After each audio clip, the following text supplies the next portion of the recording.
الحمد لله نحمده ونستعينه ونستغفره ونستهديه ونؤمن به ونتوكل عليه ونعوذ بالله من شرور أنفسنا ومن سيئات أعمالنا من يهد الله فهو المهتد ومن يضلل فلن تجد له وليا مرشدا أشهد أن لا إله إلا الله وحده لا شريك له وأشهد أن نبينا محمدا عبده ورسوله أرسله بالهدى ودين الحق ليظهره على الدين كله ولو كره المشركون اللهم صل على محمد وآل محمد كما صليت على إبراهيم وآل إبراهيم وبارك على سيدنا محمد وآل سيدنا وحبيبنا ومنجينا وهادينا ومرشدنا وشفيعنا وقدوتنا وقرة أعيننا محمد كما باركت على خليلك إبراهيم وآل إبراهيم إنك حميد مجيد يا أيها الذين آمنوا اتقوا الله حق تقاته فلا تموتن إلا وأنتم مسلمون أعوذ بالله من الشيطان الرجيم بسم الله الرحمن الرحيم ومن الناس من يشتري لهو الحديث ليضل عن سبيل الله بغير علم ويتخذها هزوا ഉലൈക ലഹും അദാബും മുഹീൻ. ബഹുമാന്യരായ സഹോദരന്മാരെ, സഹോദരികളെ, തഖ്വയുള്ളവരായിരിക്കണമെന്ന് എന്നെയും നിങ്ങളെയും ഉണർത്തുകയാണ്. അള്ളാഹു നമ്മെ എല്ലാവരെയും എല്ലാവിധ പ്രയാസങ്ങളിൽ നിന്നും രക്ഷിച്ച് സജ്ജനങ്ങളിൽ ഉൾപ്പെടുത്തി അനുഗ്രഹിക്കുമാറാകട്ടെ. ഇസ്ലാമിനെ സമൂഹത്തിന് മുന്നിൽ അവതരിപ്പിക്കുന്ന രണ്ട് തലങ്ങളുണ്ട്. ഒന്ന് മുസ്ലിങ്ങളുടെ ജീവിതമാണ്, മറ്റൊന്ന് ഇസ്ലാമിനെ പ്രതിനിധീകരിക്കുന്ന പണ്ഡിതന്മാരുടെ അഭിപ്രായങ്ങളും പ്രഭാഷണങ്ങളും എഴുത്തുമാണ്. ഈ രണ്ട് തലങ്ങളിൽ ആളുകൾ ഇസ്ലാമിനെ മനസ്സിലാക്കും. ഒന്ന്, പ്രാക്ടിക്കലായ ഇസ്ലാം എന്നുള്ള നിലക്ക് മുസ്ലിങ്ങളായ ആളുകളുടെ ജീവിതത്തെ മനസ്സിലാക്കി അത് കണ്ട് ഇതാണ് ഇസ്ലാം എന്ന് വിലയിരുത്തും. അക്കാദമികമായി ചിന്താശീലരായ ആളുകൾ എന്നാൽ മനസ്സിലാക്കുന്നത് പണ്ഡിതന്മാരുടെ പ്രഭാഷണങ്ങളിലൂടെയും എഴുത്തുകളിലൂടെയും അവരുടെ നിലപാടുകളിലൂടെയുമാണ്. ഇസ്ലാമിൻ്റെ ഒരു ധനാത്മകമോ ഋണാത്മകമോ പോസിറ്റീവോ നെഗറ്റീവോ ആയിട്ടുള്ള ഒരു സവിശേഷത ഇസ്ലാമിക പണ്ഡിതൻ എന്ന് പറയുന്ന വിഭാഗം പണ്ഡിതർ എന്ന് പറയുന്ന വിഭാഗം ഏതെങ്കിലും ഒരു പ്രത്യേകമായ ആധികാരിക രേഖയുടെ അടിസ്ഥാനത്തിൽ അല്ലെങ്കിൽ ആധികാരികമായ ഒരു അംഗീകാരത്തിൻ്റെ അടിസ്ഥാനത്തിലല്ല അങ്ങനെ പറയുന്നത്. ഇപ്പോൾ ക്രൈസ്തവ സഭയാണെങ്കിൽ വ്യത്യസ്തങ്ങളായ സഭകളുണ്ട്. ഈ സഭയിൽ നിന്ന് സഭാ അധ്യക്ഷന്മാരുടെ അംഗീകാരത്തോടുകൂടി പട്ടം സ്വീകരിച്ച് പുറത്തിറങ്ങുന്ന ആളുകൾ പുരോഹിതനെന്നും പണ്ഡിതനെന്നും വിശേഷിപ്പിക്കപ്പെടും. ആ ഒരു അംഗീകാരം അവർക്ക് അങ്ങനെയുണ്ട്. എന്നാൽ ഇസ്ലാമിക സമൂഹത്തിൽ പണ്ഡിതൻ എന്ന് പറയുന്നത് ഒരുപക്ഷെ സ്വയം അങ്ങനെ വിശേഷിപ്പിക്കുന്നതോ അല്ലെങ്കിൽ മറ്റുള്ളവരാൽ വിശേഷിപ്പിക്കപ്പെടുന്നതോ ആരോപിക്കപ്പെടുന്നതോ ആയ ഒരു വിശേഷണം മാത്രമാണ്. അതിൽ അറിവുള്ളവരുണ്ടാകും, അറിവില്ലാത്തവരുണ്ടാകും, എല്ലാവരും ഉണ്ടാകും. അപ്പോൾ അതുകൊണ്ട് തന്നെ പണ്ഡിതൻ എന്ന നിലക്ക് അറിയപ്പെടുന്ന എല്ലാവരും ഇസ്ലാമിനെ ആധികാരികമായി പ്രതിനിധീകരിക്കാൻ തക്ക യോഗ്യതയുള്ളവരാണോ എന്നൊക്കെ ചോദിച്ചാൽ അറിയില്ല. പക്ഷേ അങ്ങനെയല്ല പലപ്പോഴും എന്നുള്ളതാണ് നമുക്ക് മനസ്സിലാക്കാൻ കഴിയുന്ന വസ്തുത. ഞാൻ ഇത്രയും പറഞ്ഞത് ഇസ്ലാമിനെ സമൂഹത്തിന് മുന്നിൽ അവതരിപ്പിക്കുന്നതിൽ പണ്ഡിതന്മാർ പലപ്പോഴും പരാജയമാണെന്ന് മാത്രമല്ല, ഇസ്ലാമിനെ തെറ്റായി മനസ്സിലാക്കിക്കുന്നതിൽ വലിയ പങ്കും അവർ വഹിക്കാറുണ്ട്. അവരുടെ അറിവില്ലായ്മ അതിന് കാരണങ്ങളിലൊന്നാണ്. സംഘടനാപരമായ പക്ഷപാതിത്വം മറ്റൊരു കാരണമാണ്.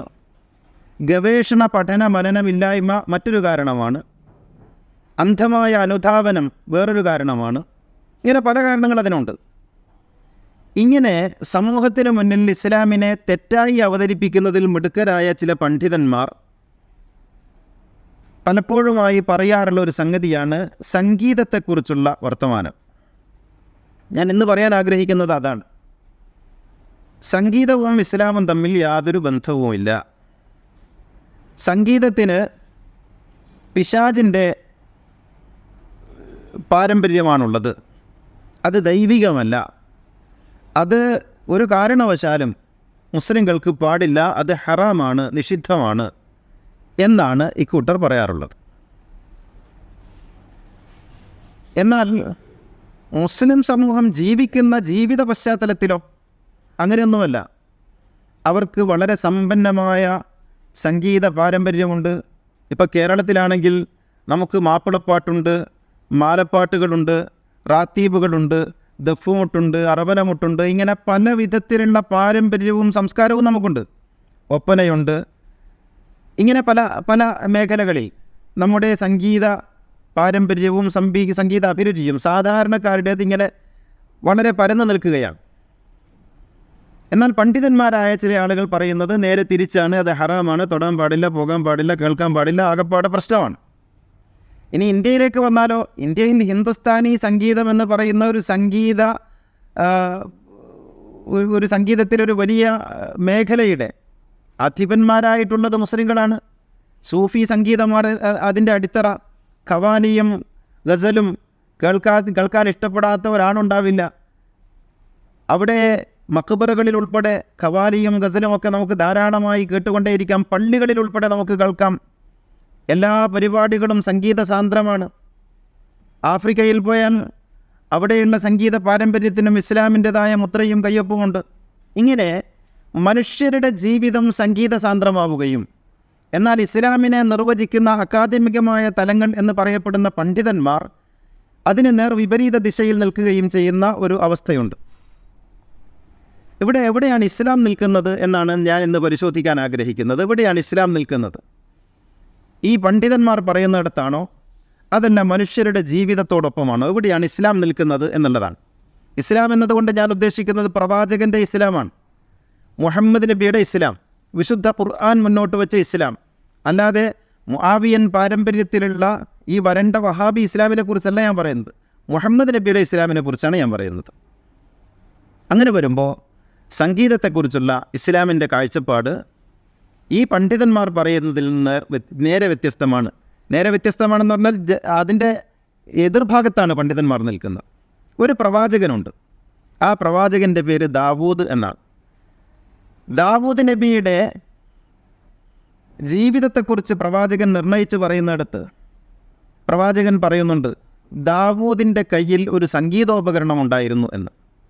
മിസ്മാറു ദാവൂദ് എന്നാണ് അതിന് പറയാറുള്ളത്. ഈ മിസ്മാർ എന്ന് പറഞ്ഞാൽ എന്താണെന്നറിയോ? മിസ്മാറിനെ കുറിച്ചുള്ള ഡെഫിനിഷൻ, അൽ മിസ്മാറു അദവാത്തുൽ മ്യൂസിഖി അല്ലത്തി യൻഫഖു ഫീഹാ ബിഹവാഇൽ ഫം, വായ കൊണ്ട് ഊതുമ്പോൾ വ്യത്യസ്തങ്ങളായ ശബ്ദങ്ങൾ പുറപ്പെടുവിക്കുന്ന ഒരു സംഗീത ഉപകരണത്തിൻ്റെ പേരാണ് മിസ്മാർ. ആ മിസ്മാറുമായിട്ടായിരുന്നു ദാവൂദ് നബി സദാ സഞ്ചരിച്ചു കൊണ്ടിരുന്നത് എന്ന് മുഹമ്മദ് നബി സാക്ഷ്യപ്പെടുത്തുന്നു. ദാവൂദ് നബിയുടെ സബൂർ നിങ്ങൾക്കൊക്കെ അറിയാം. ആ സബൂറിൻ്റെ മലയാളത്തിലുള്ള പേര് സങ്കീർത്തനം എന്നാണ്. അത് സംഗീതാത്മകമാണ്. ഇത്രമേൽ സംഗീതാത്മകമായ മറ്റൊരു വേദം കാണുക സാധ്യമല്ല. അത് വായിക്കുന്ന ഏതൊരാളും അതിലങ്ങ് അലിഞ്ഞു പോകുന്ന വിധത്തിൽ സംഗീത സാന്ദ്രമാണ് സങ്കീർത്തനങ്ങൾ.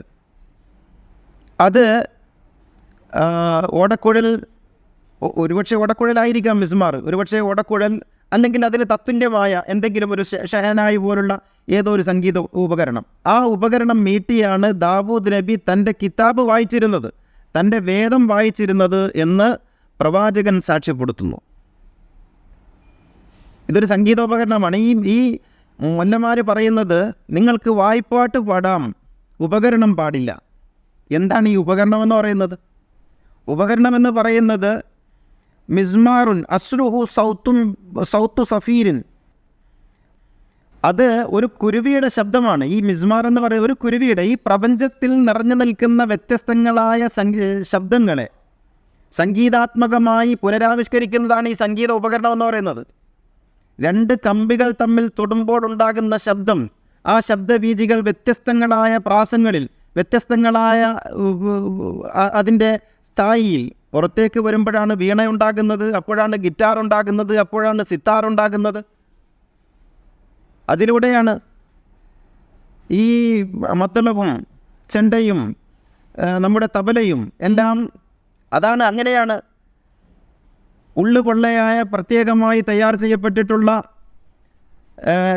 മരത്തിൻ്റെ തടികളുടെ രണ്ട് ഭാഗത്തും തോല് വരിഞ്ഞു മുറുക്കിയ ഒരു പ്രത്യേകമായ പ്രാസത്തിൽ അതിൻ്റെ വ്യത്യസ്തങ്ങളായ ശബ്ദസ്ഥായിയിൽ നിന്നുകൊണ്ട് പുറത്തേക്ക് വരുന്ന ശബ്ദങ്ങളാണത്.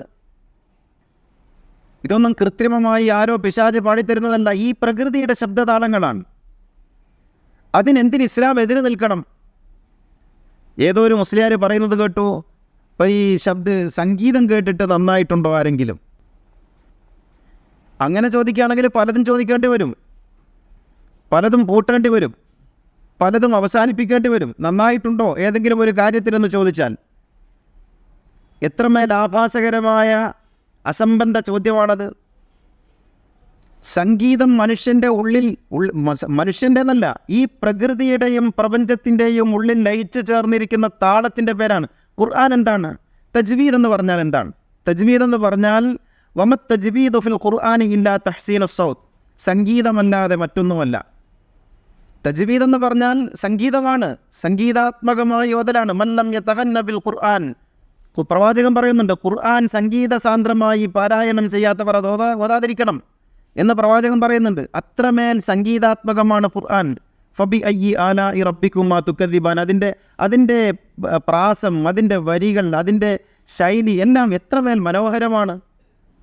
ഖാരിയീങ്ങൾ ഓതുന്നത് കേട്ടാൽ നമ്മുടെ ഈ കൂലിക്ക് നിർത്തുന്ന മൊല്ലന്മാരുടെ ഖിറാഅത്ത് ഒഴിവാക്കുക. നാം ഖാരിയീങ്ങൾ മക്കയിലെ ഹറമിലുള്ള, മദീനയിലെ ഹറമിലുള്ള അബ്ദുൽ ബാസിത്തിനെ പോലുള്ള മഹാന്മാരായ ഖാരികൾ പാരായണം ചെയ്യുന്നത് കേട്ടാൽ നിശ്ചലമായി പോകില്ലേ നമ്മുടെ ഈ പ്രപഞ്ചത്തിലുള്ള പറക്കുന്ന പക്ഷികൾ പോലും അവയുടെ പറക്കൽ നിർത്തി കേൾക്കുമാർ സംഗീത സാന്ദ്രമാണ് വേദം ഖുർആൻ. എല്ലാ വേദങ്ങൾക്കും ഉണ്ട് അങ്ങനെ ഒരു തജ്വീദ്. ഋഗ്വേദം പാരായണം ചെയ്യുന്നതിന്, യജുർവേദം പാരായണം ചെയ്യുന്നതിന് അതിൻ്റെ തജ്വീദുണ്ട്, അതിൻ്റേതായ നിയമങ്ങളുണ്ട്. പാരായണ ശാസ്ത്രവും പാരായണ രീതിയുമുണ്ട്. ഇതൊക്കെ ഒഴിവാക്കിയിട്ട് സംഗീതം പാടില്ലെന്ന് മുത്തലഖൻ നിരുപാധികം പറയാൻ ആരാണ് ഇവർക്കൊക്കെ അനുവാദം നൽകിയിട്ടുള്ളത്? ഇനി പ്രവാചകൻ്റെ ചരിത്രത്തിലേക്ക് വരാം. പ്രവാചകൻ്റെ ചരിത്രത്തിലേക്ക് വരുമ്പോൾ ഒരിക്കൽ പ്രവാചകൻ്റെ എല്ലാവർക്കും അറിയാവുന്ന ഒരു സംഭവമാണ്. പ്രവാചകൻ്റെ വീട്ടിൽ രണ്ട് കുട്ടികൾ ഇങ്ങനെ പാട്ട് പാടിക്കൊണ്ടിരിക്കുന്നു. അവരുടെ കയ്യിലുള്ള എന്തോ ഒരു ഉപകരണം അത് അവിടെ ഈ മിസ്മാർ എന്ന് തന്നെയാണ് ഉപയോഗിച്ചിരിക്കുന്നത്. അതൊരു പക്ഷേ ഷഹനായി പോലുള്ള ഏതെങ്കിലും ഒരു അന്നത്തെ ഒരു ഉപകരണമായിരിക്കാം. ആ ഉപകരണം മേട്ടിക്കൊണ്ട് രണ്ട് കുട്ടികൾ പ്രവാചകൻ്റെ സന്നിധിയിൽ പാട്ടുപാടിക്കൊണ്ടിരിക്കുന്നു. ആലോചിക്കാൻ പറ്റുമോ? ഇന്ന് ആലോചിക്കാൻ പറ്റുമോ? മദ്രസയിലെ നബിദിനാഘോഷത്തിന്, നബിദിനം ശരിയോ തെറ്റോ എന്നുള്ള കാര്യങ്ങളൊക്കെ നിങ്ങൾ മാറ്റിവെക്ക്. നബിദിനാഘോഷം നടത്തുന്നുണ്ടല്ലോ, നടത്തുന്നുണ്ട്. അതിൽ 3-ാം ക്ലാസ്സിലും 4-ാം ക്ലാസ്സിലും 5-ാം ക്ലാസ്സിലും പഠിക്കുന്ന പെൺകുട്ടികൾ സ്റ്റേജിൽ നിന്ന് പാടിയാൽ ഈ പുരുഷന്മാരുടെ എല്ലാ ഈമാനും അങ്ങ് ഒഴിഞ്ഞു പോവത്രേ, വികാരം കൊണ്ട്. എന്നിട്ട് അതുകൊണ്ട് അവർക്ക് പാട്ട് പാടാൻ കഴിയുന്നില്ല. പെൺകുട്ടികൾക്ക് പാട്ടില്ല, സ്റ്റേജ് പ്രോഗ്രാമില്ല. എങ്കിലറിയണം, ഇസ്ലാമിൻ്റെ പ്രവാചകൻ മുഹമ്മദ്, മാനവരാശിയുടെ പ്രവാചകൻ മുഹമ്മദ് നബിയുടെ വീട്ടിൽ 2 പെൺകുട്ടികൾ പാട്ട് പാടുന്നു മാത്രമല്ല തദ്രിബാനി ബിദ്ദഫി വതഗന്നിയാൻ, അവർ ദഫ് മുട്ടുകയും പാട്ട് പാടുകയും മിസ്മാർ ഉപയോഗിക്കുകയും ചെയ്യുന്നു. ഒരു കുട്ടിയുടെ കയ്യിൽ മിസ്മാർ, ഒരു കുട്ടിയുടെ കയ്യിൽ ദഫ്, രണ്ടാളും പാട്ട് പാടുന്നു. ഇതൊക്കെ ഉപയോഗിച്ചിട്ട് അപ്പോൾ അബൂബക്കർ സിദ്ദീഖ് വന്നു. അബൂബക്കർ സിദ്ദീഖ് ആ സമയത്ത് റസൂലിൻ്റെ വീട്ടിൽ വന്നപ്പോൾ ഇത് കേട്ടു. എന്നിട്ട് അവിടെ ഇരുന്ന് ചോദിച്ചു, അബി മസ്മൂരി ഷൈത്താനി ഫീ ബൈത്തി റസൂലില്ല, അള്ളാൻ്റെ ദൂതൻ്റെ വീട്ടിലാണോ ഈ ഉപകരണം ഇങ്ങനെ വായിച്ചിട്ട് പിശാചിൻ്റെ സംഗീതം ആലപിക്കുന്നത് എന്ന് ചോദിച്ചു. ഒരുപക്ഷെ അബൂബക്കറിൻ്റെ വായിൽ ഈ വാക്ക് തിരികിയതാകാൻ സാധ്യതയുണ്ടെന്ന് ഞാൻ വിചാരിക്കുന്നു. അബൂബക്കർ അങ്ങനെ ചോദിക്കൂല. ഏതായാലും അങ്ങനെ ചോദിച്ചപ്പോൾ റസൂൽ പറഞ്ഞു, ഇന്നലിക്കുല്ലി ഖൗമിൻ ഈദൻ വഹാദ ഈദുന. ബുഖാരിയും മുസ്ലിമും റിപ്പോർട്ട് ചെയ്ത ഹദീസാണ്. അങ്ങനെ അങ്ങ് തള്ളിക്കളയാൻ പറ്റൂല ഈ മൊല്ലമാർക്ക്. എല്ലാവർക്കും ഉണ്ടല്ലോ ആഘോഷം, ഇത് നമ്മുടെ ആഘോഷമാണ് അബൂബക്കറെ, കുട്ടികൾ പാടട്ടെ എന്നാണ് റസൂൽ പറഞ്ഞത്. അവർ പാടട്ടെ. ഈ ദഫ് മുട്ടുകയും ഷഹനായി വായിക്കുകയും പാട്ട് പാടുകയും ചെയ്യുന്ന പ്രവാചകൻ്റെ വീട് സങ്കല്പിക്കാനൊക്കുമോ ഇന്നത്തെ പുരോഹിതന്മാർക്ക്? ആലോചിച്ച് നോക്കണം. മുഹമ്മദ് നബിക്ക് അത്രമേൽ ഇസ്ലാം പോരാന്നാണ് അഭിപ്രായമെങ്കിൽ പിന്നൊന്നും പറയാനില്ല. ഇനി മറ്റൊരു സംഭവം നോക്കുക. ഒരു കല്യാണത്തിന് ആയിഷ ബീവി പോകാനൊരുങ്ങി. അപ്പോൾ റസൂല് ചോദിച്ചു, അവിടെ എന്തെങ്കിലും വിനോദങ്ങളുണ്ടോ? മാക്കാന മഴക്കുമിൻ ലഹുവിൻ, വല്ല വിനോദമുണ്ടോ അവിടെ അവതരിപ്പിക്കാൻ നിങ്ങളുടെ കയ്യിൽ? കല്യാണത്തിന് പോകാനിരിക്കുന്ന ആയിഷ ബീവിയോട് ചോദിക്കുകയാണ്, അവിടെ അവതരിപ്പിക്കാൻ വല്ല വിനോദമുണ്ടോ നിങ്ങളുടെ കയ്യിൽ? ഫഇന്നൽ അൻസാറ യുഅ്ജിബുഹുമുൽ ലഹു, ഈ അൻസാരികൾ ഇതിനെ വലിയ ഇഷ്ടപ്പെടുന്ന, വിനോദത്തെ ഇഷ്ടപ്പെടുന്നവരാണ്. അതുകൊണ്ട് വല്ലതും, ഇതും ബുഖാരിയും മുസ്ലിമും ഉദ്ധരിച്ച ഹദീസാണ്, അഹ്മദ് ഉദ്ധരിച്ച ഹദീസാണ്. അൻസാരികളുടെ വീട്ടിൽ പോകുമ്പോൾ നിങ്ങൾ മക്കാരുടെ വീട്ടിൽ പോണ പോലെ പോകരുത്. അത് അല്പം കലയും ചിരിയും തമാശയും ആർദ്രതയും കലയും സംഗീതമൊക്കെ ഉള്ള ആൾക്കാരാണ്. അതുകൊണ്ട് അതിനനുസരിച്ച് പോകണമെന്ന് പ്രവാചകൻ ആയിഷയെ ഉണർത്തിയെന്ന് ഇതേ ബുഖാരി റിപ്പോർട്ട് ചെയ്യുന്നു. അതും പോരാ, മറ്റൊരിക്കൽ പ്രവാചകൻ ഒരു ആയിഷ ബീവിയോട് തന്നെ പറഞ്ഞ, ഇബ്നു അബ്ബാസ് റിപ്പോർട്ട് ചെയ്യുന്നൊരു ഹദീസിൽ കാണാം, ആയിഷ ബീവി തൻ്റെ കുടുംബക്കാരിൽപ്പെട്ട, ബന്ധുക്കളിൽപ്പെട്ട അല്ലെങ്കിൽ സുഹൃത്തുക്കളിൽപ്പെട്ട, ഇതിന് ഇങ്ങനെയൊക്കെ അർത്ഥം പറയാവുന്നൊരു വാക്കാണ്, അൻസാറുകളുടെ വീട്ടിൽ പോയി. അപ്പോൾ ഫഖാല, പ്രവാചകൻ അവരോട് ചോദിച്ചു, ആ അർസൽതും മഅഹ മൻ യുഗന്നി, പാട്ടുകാരൊക്കെ ഉണ്ടോ അവരുടെ കൂടെ? ഈ കല്യാണത്തിന് പോകുന്ന കൂട്ടത്തിൽ പാട്ടുകാരുണ്ടോ എന്ന് ചോദിക്കുകയാണ്. ഇത് ചോദിക്കുന്നത് ആരാണെന്നറിയാം? യേശുദാസൊന്നും അല്ല, ഇത് ചോദിക്കുന്നത് മുഹമ്മദ് നബിയാണ്. ആ അർസൽതും മഅഹ മൻ യുഗന്നി, പാട്ട് പാടുന്ന ആരെങ്കിലും ഉണ്ടോ കൂടെ? അപ്പോൾ ആയിഷ ബീവി പറഞ്ഞില്ല, ആരും ഇല്ല നബിയെ. ഫഖാല സല്ലല്ലാഹു അലൈഹി വസല്ലം, ഇന്നൽ അൻസാറ ഖൗമുൻ ഫീഹിം ഗസൽ, അൻസാരികൾ ഗസലൊക്കെ ഇഷ്ടപ്പെടുന്ന ആൾക്കാർ, അങ്ങനെ പോലെയല്ല. ഫലൗ ബഅത്തും മഅഹ മൻ യഖൂലു അതൈനാകും ഫഹയ്യാന വഹയ്യാക്കും, ഇങ്ങനെയൊക്കെ പാടുന്ന ആൾക്കാരെ അയച്ചിട്ടുണ്ടെങ്കിൽ എന്ത് രസമായിരുന്നു. കാരണം ആലോചിച്ച് നോക്കൂ, ഇതും ഇബ്നു മാജ ഉദ്ധരിച്ച ഹദീസാണ്. അപ്പോൾ ഈ രീതിയിൽ കല്യാണത്തിന് പോകുമ്പോൾ, ആയിഷ ബീവി കല്യാണത്തിന് പോകുമ്പോൾ വല്ല വിനോദവും നിങ്ങളുടെ കൈകളിലുണ്ടോ എന്ന് ചോദിച്ച റസൂൽ.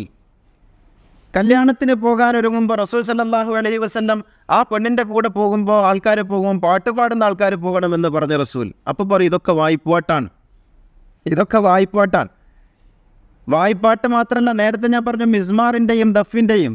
അപ്പോൾ ചോദിക്കും, ഇന്നത്തെ പോലെ പിന്നെ തബല ഉണ്ടായിരുന്നില്ല, ഹാർമോണിയം ഉണ്ടായിരുന്നില്ല, കീബോർഡ് ഉണ്ടായിരുന്നില്ല. അന്ന് കിട്ടുന്ന ഏറ്റവും നല്ല ഉപകരണമാണ് ഈ മിസ്മാർ, ഷഹനായി. അന്ന് കിട്ടുന്ന ഏറ്റവും നല്ല ഉപകരണമാണത്. ആ ഉപകരണം വെച്ച് ആ കുട്ടികൾ പാടിയത്. ഇന്ന് കിട്ടുന്ന ഏറ്റവും നല്ല ഉപകരണം നമ്മൾ ഉപയോഗിക്കുന്നു. മ്യൂസിക് ഇസ്ലാമിൽ അനുവദനീയമാണെന്ന് മാത്രമല്ല, പ്രവാചകൻ്റെ ചര്യ മുഴുവനും സുന്നത്താണ് എന്ന് വിശ്വസിക്കുന്നുവെങ്കിൽ കല്യാണ പെണ്ണിൻ്റെ കൂടെ പാട്ടുകാരെ അയക്കൽ സുന്നത്തും കൂടിയാണ്. അല്ലാന്ന് പറയും, കല്യാണ പെണ്ണിൻ്റെ കൂടെ പാട്ടുകാരെ അയക്കൽ ഈ ഹദീസിൻ്റെ അടിസ്ഥാനത്തിൽ സുന്നത്തല്ലേ. റസൂൽ പറഞ്ഞ എന്താണ്? ആ അർസൽതും മഅഹ മൻ യുഗന്നി ഇന്നൽ അൻസാറ ഖൗമുൻ ഫീഹിം ഗസൽ, ഗസൽ പാടുന്ന ആൾക്കാരാണ് അൻസാരികൾ. ആ അൻസാരികളെക്കുറിച്ച് റസൂൽ പറഞ്ഞത് നിങ്ങൾ അവരെക്കുറിച്ച് കുറ്റം പറയരുത് എന്നാണ്. അപ്പോൾ ഗസലും പാട്ടും മ്യൂസിക് ഉപകരണങ്ങളുമെല്ലാം ഇസ്ലാമിനകത്തുണ്ട്. ആ ഇസ്ലാമിനെ പ്രതിനിധീകരിക്കുന്നത് തസവൂഫിൻ്റെ അഹ്ലുകാരാണ്. ആ ഇസ്ലാമിനെ പ്രതിനിധീകരിക്കുന്നത് ഇസ്ലാമിൻ്റെ അധ്യാത്മഭാവത്തെ ജീവിതത്തിൽ ഉൾക്കൊള്ളാൻ ആഗ്രഹിക്കുന്ന ആളുകളാണ്. അങ്ങനെയുള്ള ആളുകളുടെ പേരാണ് മുഹീദ്ദീൻ ഷെയ്ഖ്, അങ്ങനെയുള്ള ആളുടെ പേരായിരുന്നു ഗസാലി, അങ്ങനെയുള്ള ഒരാളുടെ പേരായിരുന്നു ജലാലുദ്ദീൻ റൂമി, അങ്ങനെയുള്ള മറ്റൊരാളുടെ പേരായിരുന്നു തബ്രീസി, അങ്ങനെയുള്ള ഒരാളുടെ പേരായിരുന്നു മൊയ്നുദ്ദീൻ ചിശ്തി അജ്മീറിലുള്ള, മറ്റൊരാളുടെ പേര് നിസാമുദ്ദീൻ ഔലിയ. അതുകൊണ്ടാണ് നിസാമുദ്ദീൻ ഔലിയയുടെ ശിഷ്യനായിട്ട് അമീർ ഖുസ്രു വന്നത്. അങ്ങനെയാണ് അമീർ ഖുസ്രു ഉണ്ടായത്. ഇന്ത്യയിലെ ഉമർ ഖയ്യാം എന്നറിയപ്പെടുന്ന അമീർ ഖുസ്രു നിസാമുദ്ദീൻ ഔലിയയുടെ ശിഷ്യനാണ്, പാട്ടുകാരനാണ്. ഇത് ഈ മുല്ലാമതത്തിന് മനസ്സിലാവില്ല.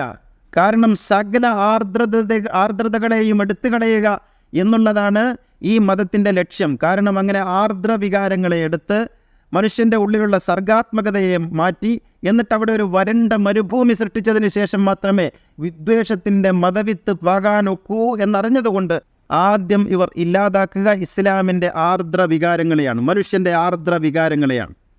കല പാടില്ല, സംഗീതം പാടില്ല, വരണ്ടു പോകുന്ന അങ്ങനെയാണ്.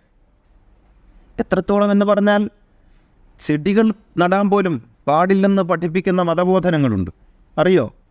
ഇസ്ലാമിനകത്ത് ഞാൻ പറയുന്നത് ചെടികൾ നട്ടൂട. കാരണം നിങ്ങളുടെ സമയം ഈ ചെടികളിൽ ചിലവാകുമ്പോൾ അപ്പോൾ ഒരു 3 സുബ്ഹാനല്ലാഹ് എന്ന് ചൊല്ലാരോ എന്നാണ്. ഇത്രത്തോളം പഠിപ്പിക്കുന്ന, വരണ്ട മതം പഠിപ്പിക്കുന്ന ഈ മതബോധത്തിനകത്ത് മുഹമ്മദ് നബി ഇക്കൂട്ടത്തിലൊന്നും പെട്ടയാളല്ല എന്ന് നമുക്ക് മനസ്സിലാക്കാൻ കഴിയണം. ഒരുപാട് ഹദീസുകൾ, ഒരുപാട് സംഗതികളുണ്ട് പ്രവാചകനുമായി ബന്ധപ്പെട്ട.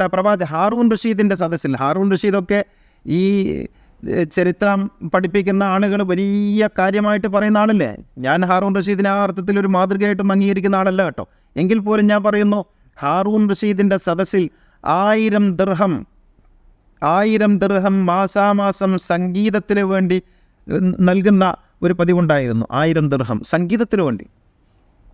അങ്ങനെ 1000 ദിർഹം എല്ലാ മാസവും വാങ്ങിയ ഒരാളുടെ പേരാണ് ഇബ്രാഹിമുൽ മസ്ലൂക്കി എന്ന് പറയുന്ന ആൾ.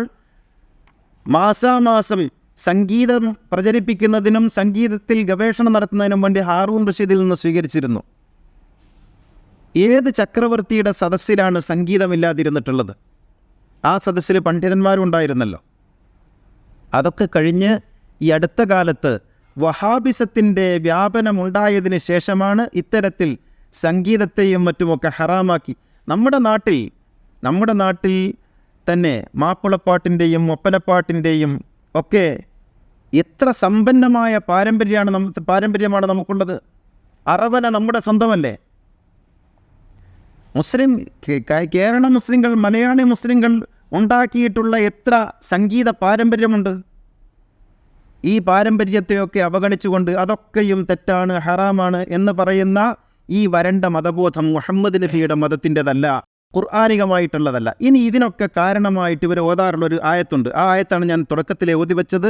വമിനന്നാസി മൻ യശ്തരി ലഹുവൽ ഹദീഥി ലിയുദില്ല അൻ സബീലില്ലാഹ് ബിഗൈരി ഇൽമിൻ വയത്തഖിദഹ ഹുസുവ ഉലൈക ലഹും അദാബും മുഹീൻ വഇദാ തുത്ലാ അലൈഹി ആയാതുനാ വല്ലാ മുസ്തക്ബിറൻ കഅൻ ലം യസ്മഅഹ കഅന്ന ഫീ ഉദ്നൈഹി വഖറ ഫബശ്ശിർഹു ബിഅദാബിൻ അലീം. ഈ ആയത്ത് ഓതിയിട്ട് പറയും, മനുഷ്യരുടെ കൂട്ടത്തിൽ വിനോദങ്ങളെ വിലക്ക് വാങ്ങുന്ന ആൾക്കാരുണ്ട്. മനുഷ്യരെയൊക്കെ ദൈവമാർഗത്തിൽ നിന്ന് വ്യതിചലിപ്പിക്കുന്നതിന് വേണ്ടി യാതൊരു വിവരവുമില്ലാതെ വിചാരവുമില്ലാതെ അങ്ങനെയുള്ള ആളുകൾ ആ മതത്തെ കളിയാക്കും. അങ്ങനെയുള്ളവർക്ക് വേദനയേറിയ ശിക്ഷയുണ്ട്. ഇതും സംഗീതവും തമ്മിൽ എന്താ ബന്ധം? ഇവിടെ ലഹ്വുൽ ഹദീസ് എന്ന് പറയുന്നത് മനുഷ്യൻ സ്വയം മറക്കുന്ന, ദൈവത്തെ മറക്കുന്ന, ജീവിതത്തിൻ്റെ അർത്ഥതലങ്ങളെ മറക്കുന്ന എന്തെന്തൊക്കെ വ്യവഹാരങ്ങളുണ്ടോ ആ വ്യവഹാരങ്ങളൊക്കെ പെടുന്നതാണ്.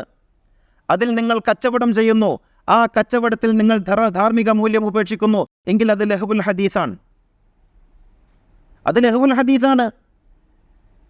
നിങ്ങൾ ഒരു യാത്ര പോകുന്നു, ആ യാത്രയിൽ നിങ്ങൾ ധാർമ്മിക മൂല്യങ്ങൾ ഉപേക്ഷിക്കുന്നു, അത് ലഹ്വുൽ ഹദീസാണ്. നിങ്ങൾ കുടുംബജീവിതം നയിക്കുന്നു, ആ കുടുംബജീവിതത്തിൽ നിങ്ങൾ ധാർമ്മികതയെ ഉപേക്ഷിക്കുന്നു, അത് ലഹ്വുൽ ഹദീസാണ്. എന്തെന്തൊക്കെയുണ്ടോ ധാർമ്മിക മൂല്യങ്ങളെ ഉപേക്ഷിക്കുകയും ദൈവത്തെ വിസ്മരിക്കുകയും സത്യന്തകളിൽ നിന്ന് മനുഷ്യരെ അകറ്റുകയും ചെയ്യുന്ന എന്തെന്തൊക്കെ വ്യവഹാരങ്ങളുണ്ടോ ആ വ്യവഹാരങ്ങളൊക്കെയും ലഹ്വുൽ ഹദീസാണ്. അത് പള്ളി പോലും പെടും.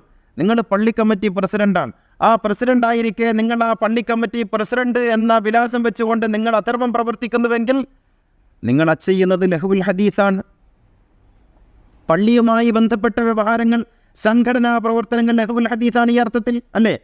നിങ്ങളൊരു സംഘടനാ പ്രവർത്തനം നടത്തുന്നു, മറ്റുള്ളവരെ ഇകഴ്ത്താൻ, മറ്റുള്ളവരെ കൊച്ചാക്കാൻ, മറ്റുള്ളവരെ പരിഹസിക്കാൻ, മറ്റുള്ളവർക്ക് മേൽ ദുരാരോപണം ഉന്നയിക്കാൻ, എന്നിട്ട് എൻ്റെ സംഘടനയെ വളർത്താൻ വേണ്ടി ഞാൻ ചെയ്യുന്നുവെങ്കിൽ സംഘടനാ പ്രവർത്തനം ലഹ്വുൽ ഹദീസാണ്. അതിലെവിടെ മ്യൂസിക്കിന് മാത്രം എന്താണോ നിങ്ങളുടെ ധാർമ്മികതയിൽ നിന്ന് തെറ്റിക്കുന്നതായുള്ള വ്യവഹാരമുള്ളത് ആ വ്യവഹാരങ്ങളെല്ലാം ലഹ്വുൽ ഹദീസാണ്. അത് മ്യൂസിക്കിന് മാത്രം ബാധകമല്ല, അത് ഏറ്റവും കൂടുതൽ ബാധകമാകുന്നത് സംഘടനാ പ്രവർത്തനത്തിനാണ്. കാരണം സംഘടനാ പ്രവർത്തനം ഇന്നൊരു ക്രിമിനൽ പ്രവർത്തനമായി മാറിക്കൊണ്ടിരിക്കുകയാണ്. മനുഷ്യനെ ഷണ്ഡീകരിക്കുന്ന പ്രവർത്തനമായി മാറിക്കൊണ്ടിരിക്കുകയാണ്. എല്ലാ സർഗാത്മകതകളെയും ഇല്ലാതാക്കുന്ന ഒരു പ്രവർത്തനമായി മാറിക്കൊണ്ടിരിക്കുകയാണ്. അപ്പോൾ ലഹ്വുൽ ഹദീസ് ഏറ്റവും കൂടുതൽ ചേരുക സംഘടനാ പ്രവർത്തനത്തിനാണ്. അതുകൊണ്ട് പറഞ്ഞു വരുന്നത്, മ്യൂസിക് എന്നുള്ളത് പ്രകൃതിയുടെ താളമാണ്, അള്ളാഹു നിശ്ചയിച്ചതാണ്. അത് ഏതേതൊക്കെ വിധത്തിൽ മനുഷ്യന് ഉപകരിക്കുമോ ആ വിധത്തിലൊക്കെയും ഉപയോഗിക്കുന്നതിന് ഇസ്ലാമിൽ യാതൊരു തരത്തിലുള്ള വിലക്കുമില്ല. അള്ളാഹു അനുഗ്രഹിക്കുമാറാകട്ടെ. അഖൂലു ഖൗലി ഹാദാ വഅസ്തഗ്ഫിറുല്ലാഹൽ അലീം ലീ വലക്കും വഅസ്തഗ്ഫിഹി അന്നി വഅൻകും വഅൻ ജമീഇൽ മുസ്ലിമീന വൽ മുഅ്മിനീന അജ്മഈൻ ഫസ്തഗ്ഫിറൂഹു ഇന്നഹു ഹുവൽ ഗഫൂറുർ റഹീം.